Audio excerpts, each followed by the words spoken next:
Olá, boa tarde. Segunda-feira, 16 de setembro de 2019. O Jornal da Assembleia está no ar. A partir de hoje, passageiros de ônibus da cidade de São Paulo já podem pagar as tarifas com cartões de crédito e débito. É um projeto piloto da Prefeitura da capital. Inicialmente funcionará em 200 ônibus de 12 linhas. O serviço valerá para cartões físicos ou digitais, que funcionam por aproximação e sem o uso da senha. Por enquanto, as bandeiras de cartão aceitas são Mastercard e Visa. O projeto piloto terá a duração de 3 meses ou até que atinja 500 mil transações. Vamos saber agora de outros destaques da edição de hoje do Jornal da Assembleia. O presidente da Assembleia Legislativa assumiu interinamente o governo do estado de São Paulo. O déficit de moradias cresceu 7% em apenas 10 anos no Brasil. O número ultrapassou a marca de 7 milhões de unidades. O assunto foi debatido numa reunião aqui no Legislativo Paulista. Em debate, agilidade na contratação de agentes de organização escolar concursados em 2018. A partir de agora, no Jornal da Assembleia.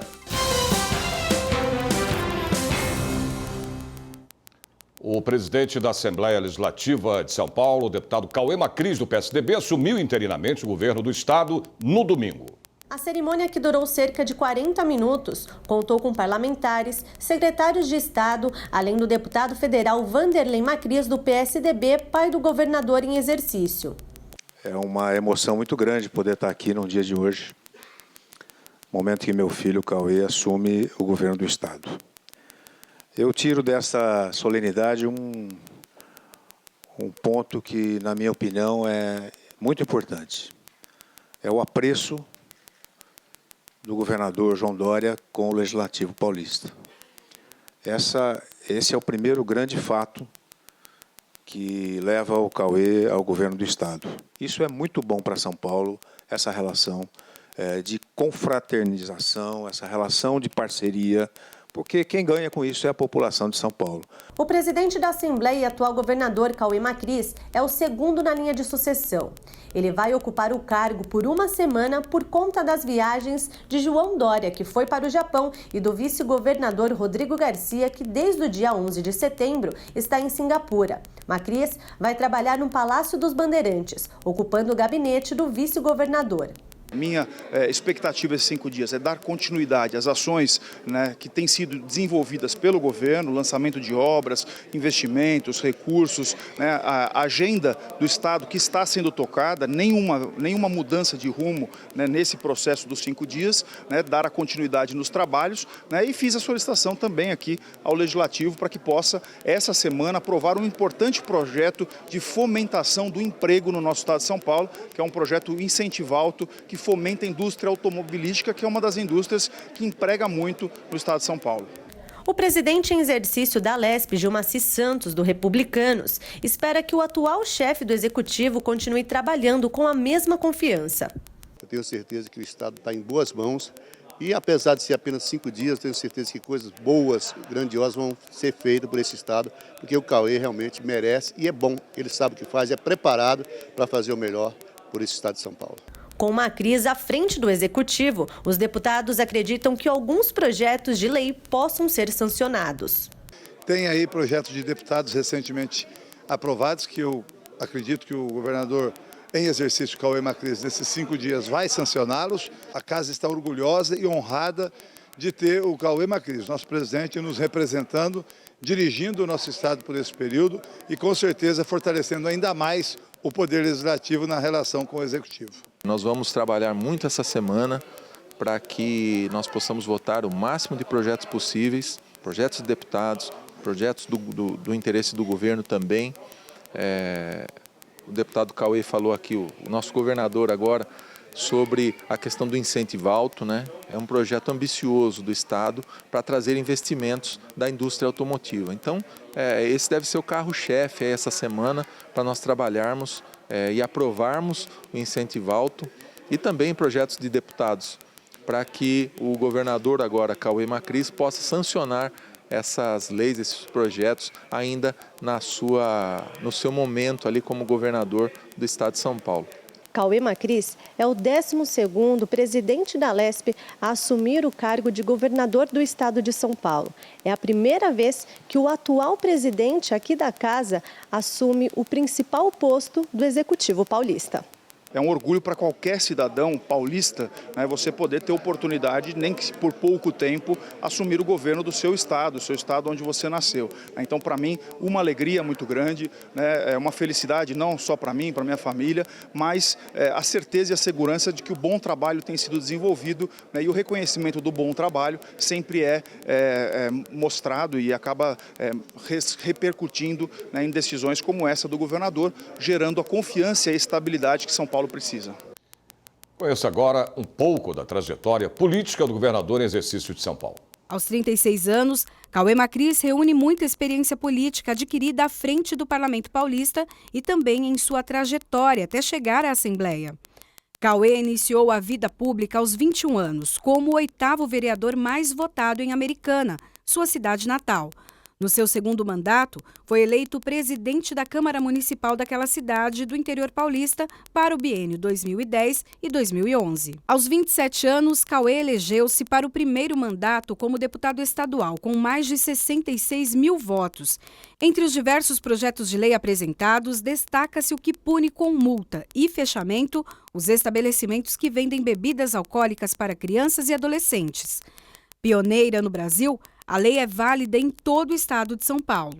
Por 2 anos consecutivos, 2013 e 2014, Cauê foi escolhido relator do orçamento do estado de São Paulo, garantindo os investimentos realizados pelo governador nos 645 municípios paulistas. Ainda em 2014, foi o mais jovem líder eleito para comandar a bancada do PSDB no parlamento.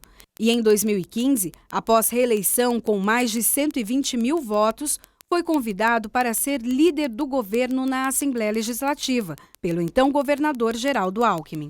Entre as propostas já aprovadas sob sua liderança estão empréstimos com o Banco Interamericano de Desenvolvimento para beneficiar municípios paulistas, parcerias público-privadas para habitação, criação de 4 novas frentes do programa Via Rápida do Emprego e o aumento do ICMS para cerveja e cigarro, que possibilitou zerar impostos sobre arroz e feijão.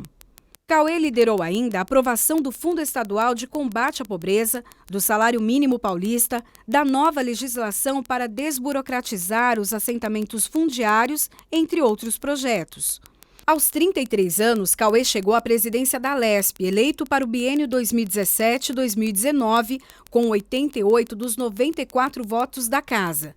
Em março deste ano, ele foi reconduzido à presidência da Assembleia. Os deputados Cauê Macris e Barros Munhoz são os únicos parlamentares da história que conseguiram comandar a Casa Legislativa Paulista por 2 mandatos consecutivos. No comando do Legislativo Paulista, Cauê quer resgatar a confiança no parlamento, pautando sua gestão no tripé inovação, austeridade e transparência. Como primeira medida, Cauê criou o aplicativo Fiscaliza Cidadão, que permite acesso às informações da Lesp na palma da mão. Além da vasta experiência política, Cauê tem bastante prestígio e trânsito em todas as áreas do governo de São Paulo. O déficit de moradias cresceu 7% em apenas 10 anos no Brasil. O número ultrapassou a marca de 7 milhões de unidades, segundo um levantamento da Associação Brasileira de Incorporadoras Imobiliárias, em parceria com a Fundação Getúlio Vargas. Um dos programas direcionado à população de baixa renda, o Minha Casa Minha Vida, sofreu mudanças com o novo governo e desagradou entidades representantes do setor e lideranças políticas. Numa reunião aqui na Assembleia, os participantes prometeram batalhar para mudar o cenário atual. Comprar uma casa e sair de vez do aluguel ainda está entre os principais desejos do brasileiro. Desde junho deste ano, o governo federal fez algumas mudanças no plano de moradia Minha Casa Minha Vida. A principal mudança é dividir o programa em 2 partes. O primeiro deles seria destinado a famílias de baixíssima renda e a outra para famílias de baixa e média renda. Na primeira delas, o governo se encarrega de construir a casa própria, administrar o condomínio e doar a moradia para o uso das famílias de baixíssima renda, mas permanece como dono do imóvel.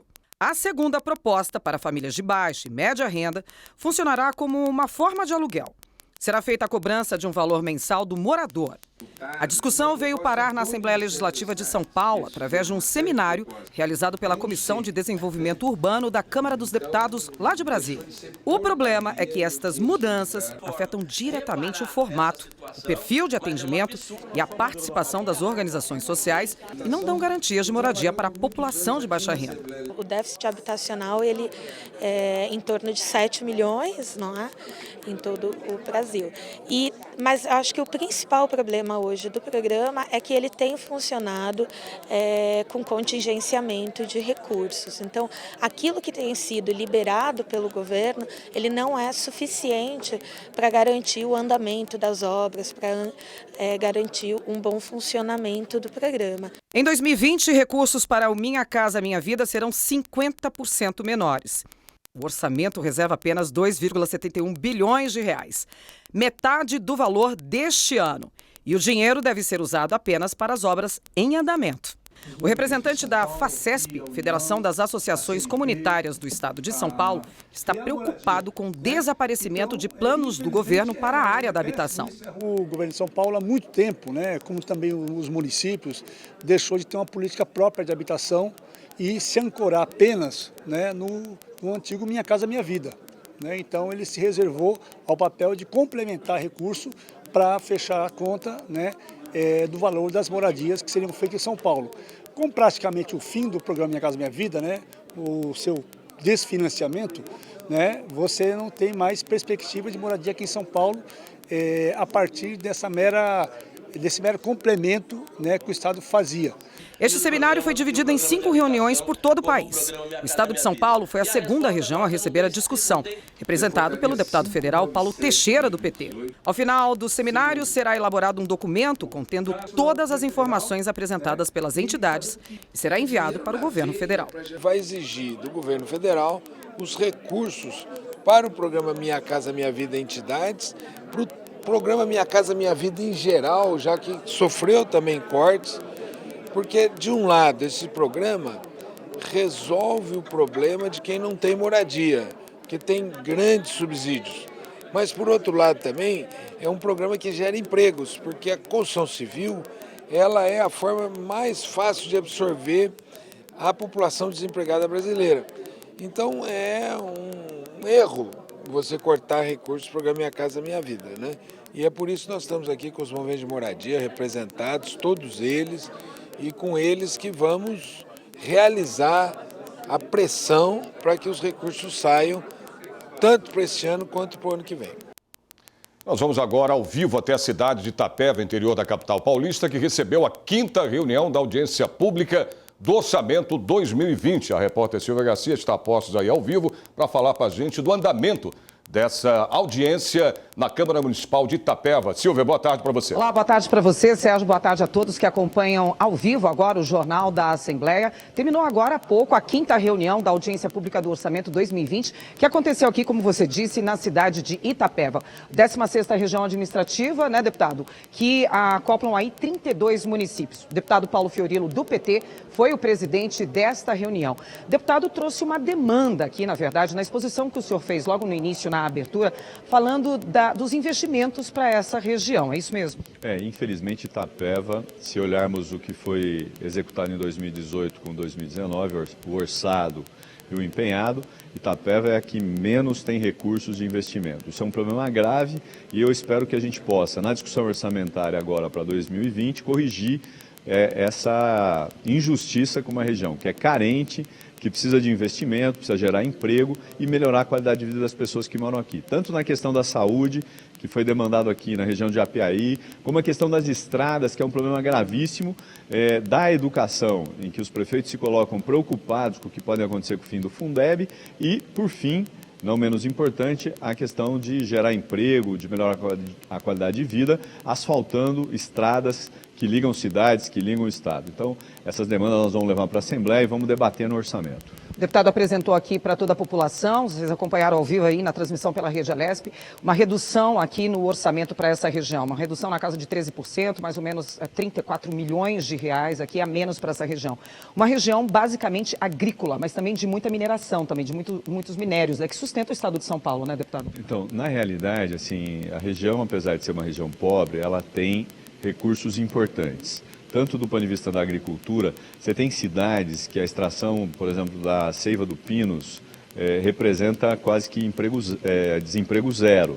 Agora, é preciso que o Estado olhe para essa região com outros olhos. Não só com os olhos do ecoturismo. O ecoturismo é importante, mas precisa olhar a agricultura familiar, precisa olhar a extração da seiva do Pinus, precisa olhar a questão das estradas, porque não adianta falar que a região é bonita, todo mundo precisa visitar, mas se não tem acesso, se as pessoas têm dificuldade para ir por exemplo, para conhecer Intervales, que é uma das fazendas aqui do estado, que você tem cavernas, tem cachoeiras, para conhecer outra, Iporanga, por exemplo, que tem uma beleza natural importante, é preciso ter condições das pessoas irem e voltarem com tranquilidade, com segurança. Então, nós queremos que essa audiência sirva para trazer luz a esses problemas, mas principalmente para trazer recursos para o próximo ano.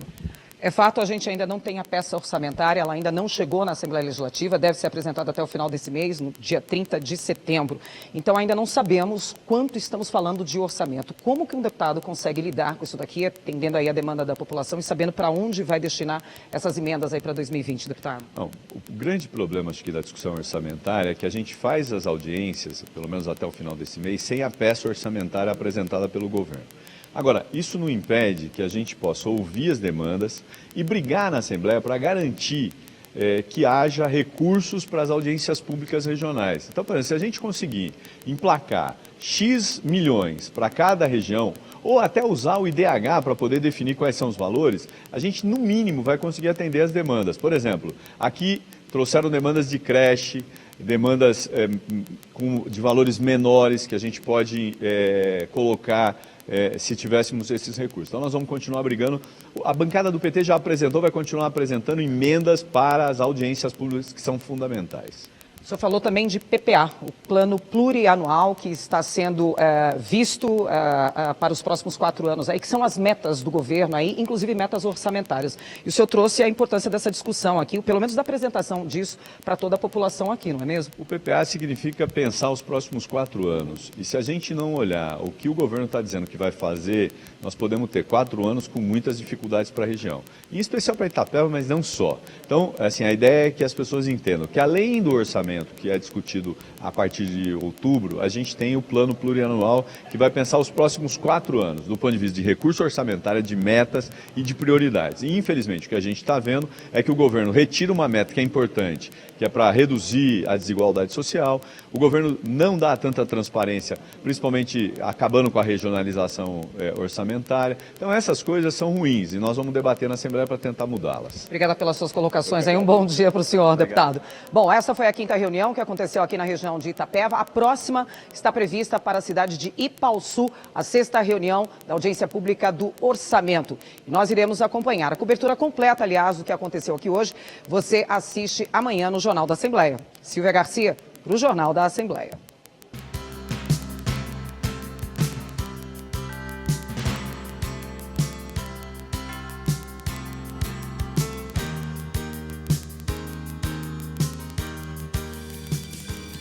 Parlamentares debateram a agilidade na contratação de agentes de organização escolar concursados em 2018. É o que você vai ver a seguir.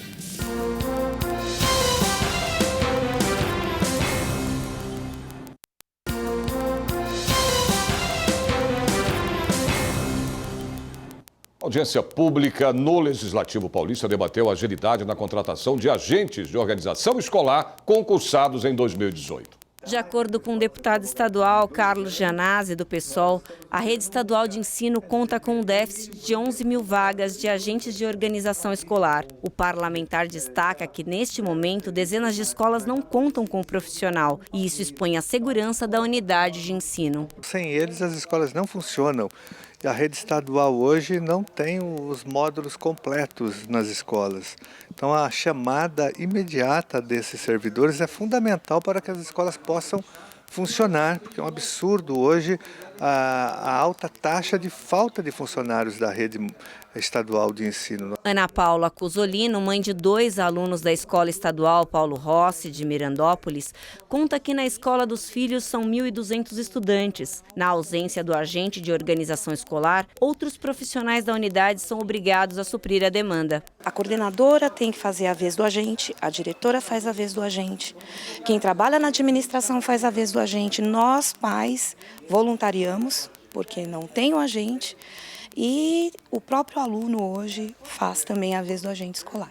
Então nós temos até os próprios alunos preocupados, né, com tudo isso e orientando os outros, ou seja, no horário de fluxo, que é o pior, que é a entrada e saída de escola e os intervalos, é complicadíssimo, porque eu já fiquei voluntariando esses horários e são os mais complicados. Aguardando ser chamado no concurso, Felipe Ruiz afirma que existem escolas onde a comunidade e os próprios alunos estão cumprindo a função de agentes de organização escolar. Pegaram uma pessoa da comunidade para fazer parte dessa parte de inspetoria.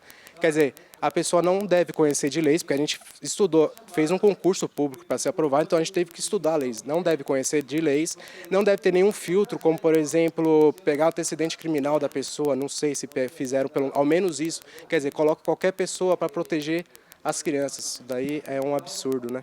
O deputado Janazzi espera que essa audiência pública contribua para agilizar o processo de contratação desses profissionais do concurso de 2018, visto que o parlamentar pretende levar as demandas levantadas na reunião para o Ministério Público Estadual. A comunidade busca formas alternativas de fazer, mas não é a função da comunidade, né? O Estado tem que contratar, tem que investir na contratação e na valorização dos agentes de organização escolar, inclusive na valorização salarial, porque o salário do agente de organização é muito baixo hoje na rede estadual de ensino. Mais de 200 mulheres foram mortas no estado de São Paulo só no mês de julho, vítimas de feminicídio. Por conta desses dados alarmantes, especialistas discutiram na Comissão de Defesa e Direitos das Mulheres da Assembleia Legislativa medidas para ajudar a mudar esse cenário. É a segunda parte do seminário Mulheres em Debate, com o objetivo de discutir o feminicídio e a violência contra as mulheres. A delegada Rose, delegada titular de Defesa da Mulher de São Paulo, implantada em 1985, apresentou dados atuais de violência. Nós passamos de 74 casos em junho para 227. É muita coisa. São muitas mulheres que estão sendo mortas. E nós temos acompanhado aí que, apesar de todo o trabalho da rede de atendimento que existe, de atendimento social, psicológico, delegacia aberta 24 horas, todo um trabalho que faz o Ministério Público, todo o trabalho que faz o Judiciário, mesmo assim ainda nós estamos com um número elevado de mulheres sendo mortas pelos maridos. A desembargadora e coordenadora da Comesp, Coordenadoria da Mulher em Situação de Violência Doméstica e Familiar do Poder Judiciário do Estado de São Paulo, falou do trabalho em rede para a proteção da mulher.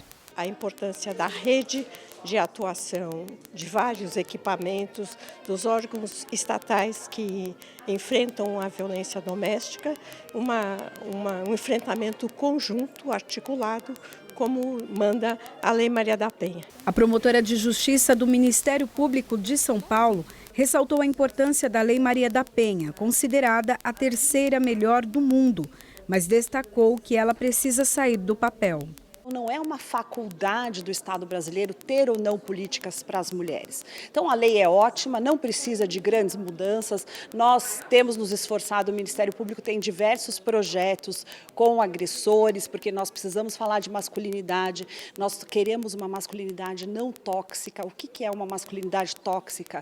É aquele homem aprender que ele precisa, não pode chorar, ele precisa se comportar de forma violenta, né? Nós temos que combater o discurso de ódio, o discurso de violência, o discurso de intolerância, porque os brasileiros estão começando a perceber que não é esse o caminho.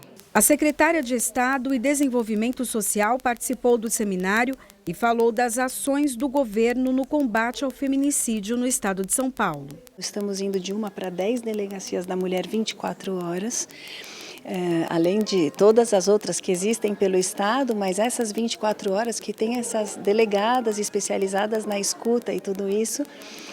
Além disso, um investimento grande no Hospital Pérola Baiton, são 300 milhões que estão sendo investidos no novo Hospital Pérola Baiton.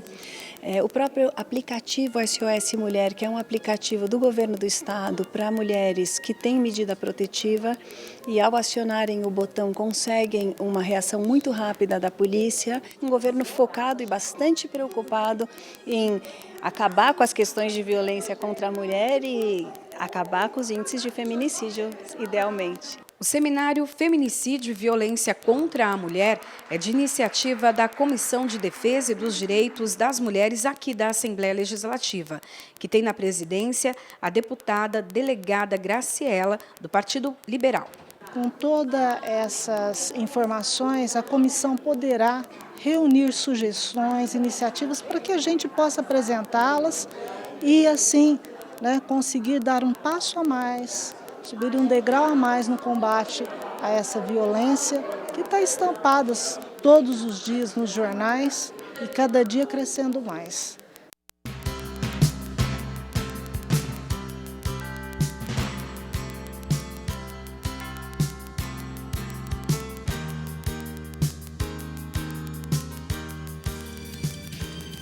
A Assembleia Legislativa homenageou paulistas que mantêm vivos ideais da Revolução Constitucionalista. Voltamos já.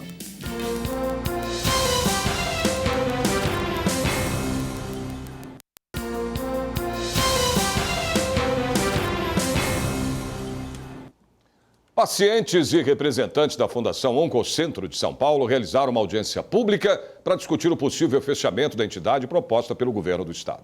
A Fundação Oncocentro de São Paulo existe desde 1967 e foi criada por um grupo de professores da Faculdade de Medicina da Universidade de São Paulo para incentivar e coordenar estudos nas atividades na área de oncologia. Nesses 52 anos, a entidade é um importante aliado da Secretaria de Saúde na formulação das políticas públicas de saúde em câncer no estado. Dezenas de pacientes e funcionários compareceram à reunião na Assembleia Paulista para protestar contra a proposta. Eles trouxeram faixas e pediram ajuda aos deputados. O desmembramento seria uma extinção de uma fundação que tem 45 anos de existência e que não foi fundada à toa, que não foi criada à toa por uma lei, né? Ela foi criada com a função de pesquisar sobre o câncer, fazer a prevenção, a detecção precoce, o tratamento e a reabilitação. E tudo isso ser transformado em pesquisa, ensino e divulgação pública. A FOSP, como é conhecida, realiza estudos e pesquisa em cancerologia, promove a formação de profissionais e o treinamento de técnicos especializados, pesquisas e novos métodos de prevenção, diagnóstico e tratamento da doença e coopera com entidades públicas e particulares para pesquisa, ensino e assistência em cancerologia. Hoje nós somos 89 funcionários, apenas 89. Só que se nós fizermos uma projeção em 45 anos de existência, o que esse número de funcionários conseguiu fazer, cada um foi responsável por aproximadamente 110 mil vidas. Vida, sobrevida e qualidade de vida. Então é um número bastante expressivo para uma instituição que tem poucos recursos, mas muita capacidade profissional. A audiência pública foi proposta pela deputada Beth Saão, do PT. Se o Hospital de Barretos atende 12 mil pessoas ao ano, eles atendem 6 mil, com uma estrutura infinitamente menor. Então, do ponto de vista da produtividade da fundação, ela é excelente, né? E tem uma expertise aí que é acumulada pelos seus trabalhadores ao longo de décadas, muito fundamental. É preciso debater, conversar, quer fazer algumas mudanças, todo mundo está aberto ao diálogo. O que não pode é ser feito dessa forma autoritária, né? De chegar com uma decisão pronta, tomada, e todo mundo tem que engolir goela abaixo. Laila teve câncer de boca e desde 2007 encontrou ajuda para tratar a doença. Ela foi até a Fundação Oncocentro de São Paulo e conseguiu até a prótese que usa hoje e que ajuda na fala dela. Ela significa ajudar o paciente a retomar a vida dele, a ter qualidade. Porque quando a gente recebe uma notícia que tem um câncer, principalmente na boca, seja em qualquer lugar, é muito ruim. Só quem teve é quem sabe. Se fechar o Oncocentro, é um ato de desumanidade. Solenidade na Assembleia Legislativa presta homenagem aos paulistas que mantêm vivos os ideais da Revolução Constitucionalista de 1932. Era julho de 1932, quando 2 exércitos entraram em combate no Brasil. De um lado, as tropas federais, de outro, soldados paulistas que lutavam pela derrubada do governo provisório de Getúlio Vargas e a promulgação de uma nova Constituição para o país. Os combates em todo o estado de São Paulo duraram quase 3 meses e mataram pelo menos 830 homens, o dobro de brasileiros mortos na Segunda Guerra Mundial. O movimento constitucionalista, falando de forma mais abrangente, ela tem de suma importância não só por conta de ter conseguido vários direitos populares, cláusulas sociais para a população, mas, sobretudo, o espírito de irmandade, os princípios coletivos de convivência, né? Então, foi a primeira vez na história em que a população pleiteou unida por seus direitos. Antes não víamos isso. Hoje, um dos monumentos mais emblemáticos de São Paulo faz referência à Revolução Constitucionalista de 32. O obelisco do Ibirapuera mantém viva a memória dos que lutaram naquela época. Lá estão sepultados os corpos de Euclides Miragaia, Mário Martins, Antônio de Camargo e Drauzio Marcondes. O MMDC, principal movimento na Guerra Paulista. 87 anos depois, a poucos metros do obelisco, a Assembleia Legislativa do Estado de São Paulo recebeu uma solenidade para homenagear os paulistas que preservam a memória da Revolução de 32. São Paulo ele pega em armas em 32 para defender a democracia, para defender a Constituição. Então, muito se fala fora do Estado de São Paulo que os paulistas eram golpistas e justamente era o contrário, os paulistas eram legalistas. Então nós precisamos deixar essa chama viva e explicar aí, não só para o paulista, mas para todo brasileiro, que a Revolução de 32 foi o ideal e é um ideal que permanece vivo aqui em São Paulo. O evento realizado no plenário Juscelino Kubitschek contou com a presença de civis e militares, que foram contemplados com a entrega da medalha São Paulo, o direito e a força.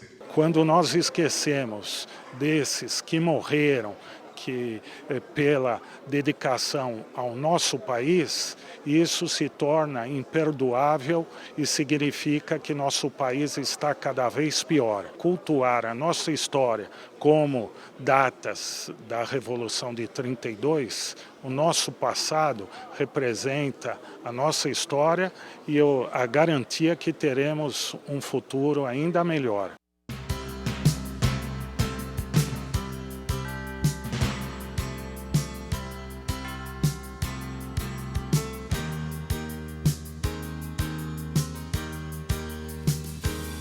O Jornal da Assembleia dessa segunda-feira termina aqui, lembrando a você que a partir das 2h30 da tarde a Rede Alesp transmite ao vivo a sessão plenária que você pode acompanhar na internet através do nosso site, que é o al.sp.gov.br, e também no YouTube. A gente se vê de novo amanhã a partir do meio-dia. Até lá e uma ótima tarde para você.